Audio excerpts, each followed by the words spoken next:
ما تا 150 سال پیش اصلا تاریخ نداشتیم، یعنی اصلا گم بودیم.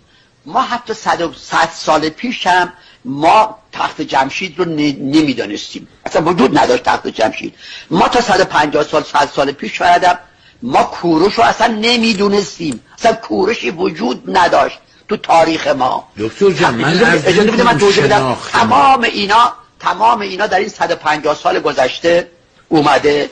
آقای پیرنیا و امثال هم اینا تماما دارن اون چیزی رو بلغور میکنن که یونانی ها، که رومی ها، که عرب ها بعدها اینا سرهم کردن. وگرنه ما اصلا تا نگاه کن فردوسی این همه در شاهنامه از شاه ها حرف میزنه. ببین یک دفعه از کوروش و داریوش صحبت نمیکنه، اصلا وجود نداره. آقای دکتر